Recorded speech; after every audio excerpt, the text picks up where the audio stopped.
ورحمة الله وبركاته.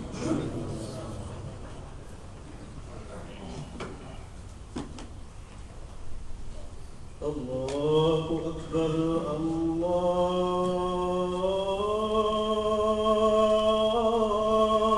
أكبر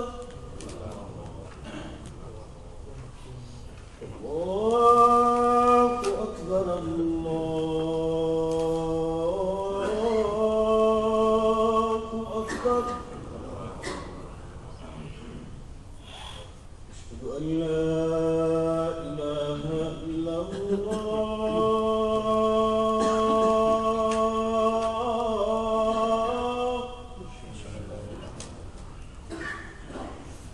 أشهد أن لا إله إلا الله.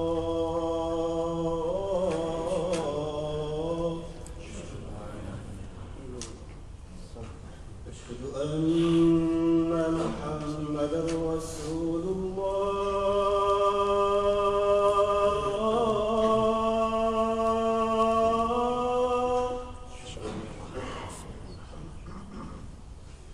أشهد أن محمدا رسول الله.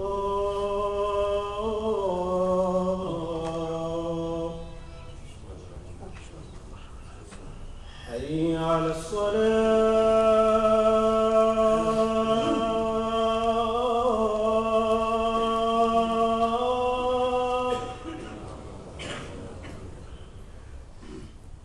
حي على الصلاة.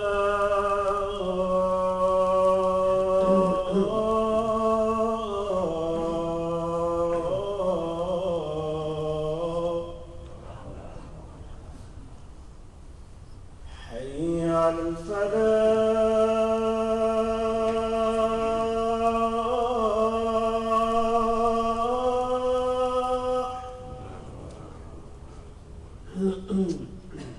حي على الفلاح.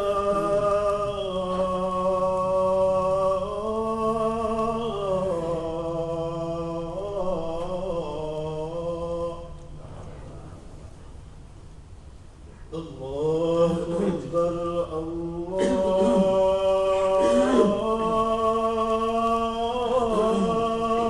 أكبر. لا إله إلا الله.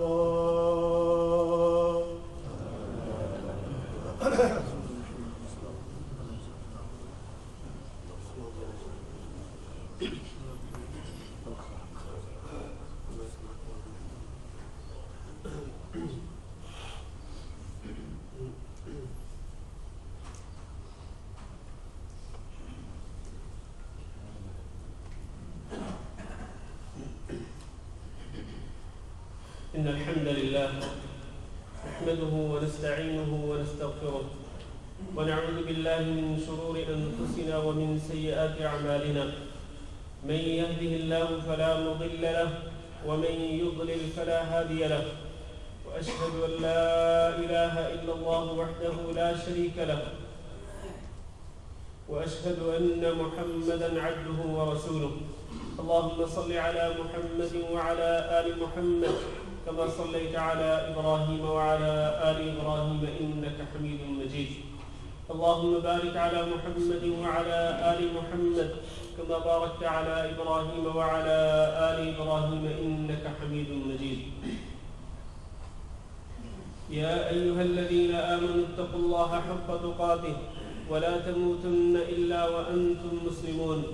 يا أيها الناس اتقوا ربكم الذي خلقكم من نفس واحدة وخلق منها زوجها وبث منهما رجالا كثيرا ونساء. واتقوا الله الذي تساءلون به والأرحام إن الله كان عليكم رقيبا. يا أيها الذين آمنوا اتقوا الله وقولوا قولا سديدا يصلح لكم أعمالكم ويغفر لكم ذنوبكم ومن يطع الله ورسوله فقد فاز فوزا عظيما. أما بعد فإن خير الحديث كتاب الله وخير الهدي هدي محمد صلى الله عليه وسلم وشر الأمور محدثاتها وكل محدثة بدعة وكل بدعة ضلالة وكل ضلالة في النار. قابل صد احترام بھائیو اور دوستو، اللہ کے بندوں میں دو قسم کے لوگ ہوتے ہیں. ایک وہ جو اللہ کے فرما بردار، اللہ کے رسول صلی اللہ علیہ وسلم کے مطیع اور اطاعت گزار ہوتے ہیں، اور دوسرے وہ جو اللہ کے نافرمان اور اسی طرح اس کے رسول حضرت محمد صلی اللہ علیہ وسلم کے نافرمان ہوتے ہیں. یہ دو قسم کے لوگ، مطیع و فرما بردار، اور دوسرے وہ جو اللہ کی نافرمانی کرنے والے.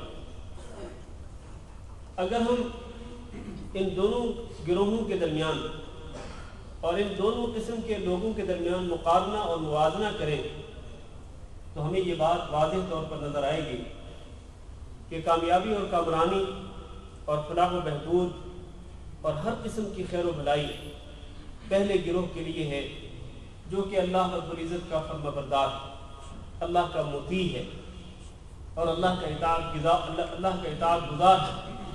اسی کے لیے ہر قسم کی خیر و بھلائی.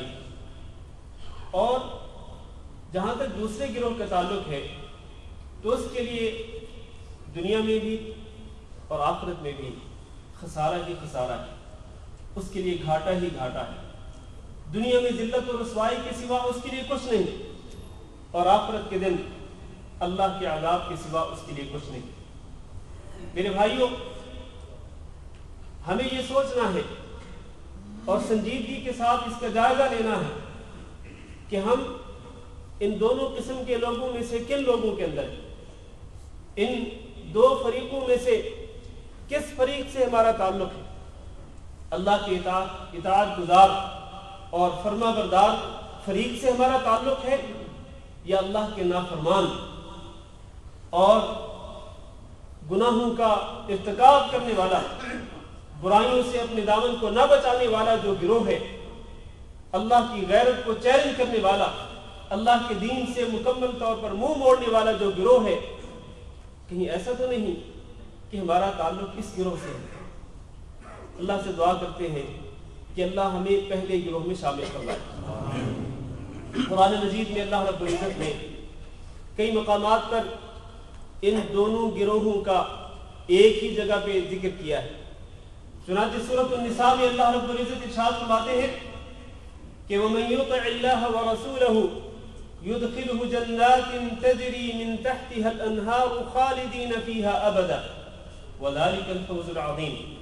کہ جو شخص اللہ کی اطاعت اور اللہ کی فرمانبرداری کرنے والا ہو اور حضرت محمد صلی اللہ علیہ وسلم جو اللہ کے رسول ہیں ان کا اطاعت گزار ہو، ان کے ہر فرمان پہ اپنے آپ کو جھکا دینے والا ہو، ان کے ہر فرمان کے لبیک کہنے والا، اللہ اور اللہ کے رسول کے ہر حکم کے سامنے اپنے آپ کو جھکا دینے والا جو شخص ہے، اللہ فرماتے ہیں یدخلہ جنات، اللہ اس کو داخل کر دے گا ان جنات کے اندر کہ تجری من تحتها الانہار، ان جنات کے نیچے نہریں جاری ہیں، ان باغات کے نیچے نہریں جاری ہیں، نہریں بہہ رہی ہیں.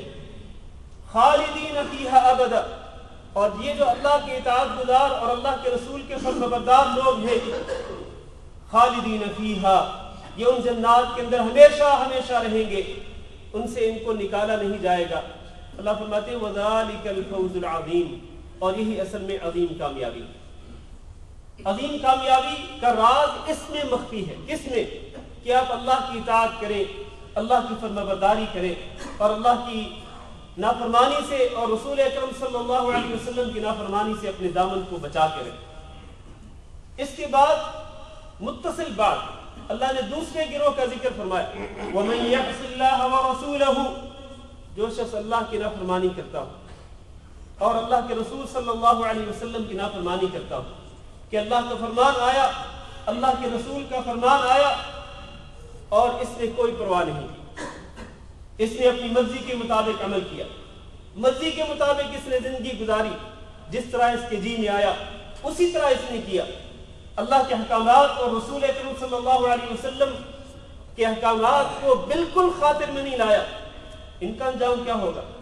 اللہ فرماتے ہیں وَمَن يَعْصِ اللَّهَ وَرَسُولَهُ وَيَتَعَدَّ حُدُودَهُ، ایک تو اللہ اور اللہ کے رسول کی نافرمانی کرنے والا اور اللہ کی حدود کو پھلانگنے والا، اللہ فرماتے ہیں يُدْخِلُهُ نَارًا خَالِدِينَ فِيهَا أَبَدًا، کہ اللہ تعالیٰ اس کو جہنم کے اندر داخل فرمائے گا، خالدن فیہا، یہ اس کے اندر ہمیشہ ہمیشہ رہے گا، جہنم کی آگ میں، جہنم کے عذاب میں ہمیشہ ہمیشہ رہے گا، اور یہ عذاب ایسا ہوگا کہ جو نہایت ہی توہین آمیز ہوگا۔ اللہ تعالیٰ سے دعا ہے کہ اللہ ہم سب کو جہنم سے اور جہنمی گروہ سے محفوظ رکھے۔ ان دونوں آیات سے یہ بات واضح ہو گئی کہ ہماری ہر قسم کی خیر و بھلائی جو ہے وہ کس چیز میں ہے؟ وہ اللہ کی اطاعت کرنے میں اور رسول اکرم صلی اللہ علیہ وسلم کی فرمانبرداری کرنے میں، یہی سب سے بڑی کامیابی ہے۔ ایک اور مقام پہ اللہ تعالیٰ فرماتے ہیں وَمَن يُطِعِ اللَّهَ وَرَسُولَهُ فَقَدْ فَازَ فَوْزًا عَظِيمًا، جو اللہ اور اللہ کے رسول کا فرمانبردار ہو تو وہ بہت بڑی کامیابی حاصل کر گیا۔ اور اس کے علاوہ اللہ نے فرمایا وَمَن يَعْصِ اللَّهَ وَرَسُولَهُ فَقَدْ ضَلَّ ضَلَالًا مُبِينًا، جو اللہ اور اللہ کے رسول کا نافرمان ہوتا ہے تو وہ واضح طور پر گمراہی میں چلا جاتا ہے، واضح طور پر وہ گمراہ ہو جاتا ہے۔ اگر ہمیں اس گمراہی سے بچنا ہے اور ہمیں ہدایت یافتہ گروہ میں شامل ہونا ہے تو پھر ہمیں اللہ اور اللہ کے رسول صلی اللہ علیہ وسلم کی فرمانبرداری کرنی ہوگی۔ میرے بھائیوں، آئیے ذرا دیکھیں، تھوڑا سا جائزہ لے لیں کہ یہ جو اللہ کی نافرمانی ہوتی ہے، معصیت ہوتی ہے اور گناہوں کا جو ارتکاب ہوتا ہے، برائیوں کا جو ارتکاب ہوتا ہے، اللہ کے احکامات سے لاپرواہی جو ہوتی ہے، اس کے نتائج کس قدر سنگین ہوتے ہیں۔